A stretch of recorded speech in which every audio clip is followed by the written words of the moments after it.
शुरुआत करेंगे बड़ी खबर के साथ। देश में जल्द ही 3 नई एयरलाइंस उड़ान भरती हुई दिखाई दे सकती हैं। सरकार ने इंडिगो संकट और एविएशन सेक्टर में डुओपोली को लेकर उठ रहे सवालों के बीच शंख एयर, अल हिंद एयर और फ्लाई एक्सप्रेस को एनओसी दे दी है। डिटेल्स ले लेते हैं संवाददाता रोहन सिंह से। तो रोहन, आपसे जानना चाहेंगे कब तक शुरू हो सकती हैं ये नई एयरलाइंस?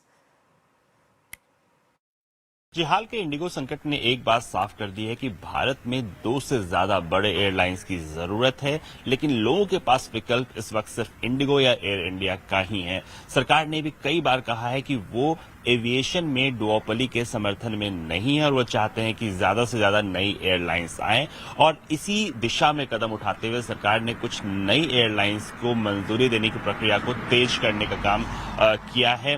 3 नई एयरलाइंस 2026 में आ सकती है, जिसमें कि शंख एयर, इसके अलावा फ्लाई एक्सप्रेस और अल हिंद एयर शामिल हैं। इसमें से इन एयरलाइंस के रिप्रेजेंटेटिव से पिछले सप्ताह civil aviation minister Ram Mohan Naidu मिले। इसमें से शंख एयर को पहले ही एनओसी मिल चुका है और पिछले सप्ताह बाकी की जो 2 एयरलाइंस हैं उनको भी एनओसी दिया गया है, और इसके बाद जो अगली प्रक्रिया होगी वो एयर ऑपरेटर परमिट देने की प्रक्रिया होगी। इन तीनों एयरलाइंस की अगर बताएं तो शंख एयर उत्तर प्रदेश बेस्ड रहेगा, हब उसका उत्तर प्रदेश में रहेगा, साथ ही वो जेवर और लखनऊ को अपना हब बनाएगा।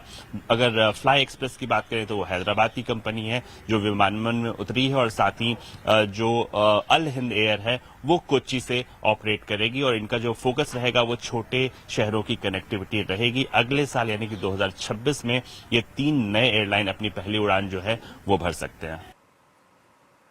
शुक्रिया रोहन इस पूरी जानकारी के लिए।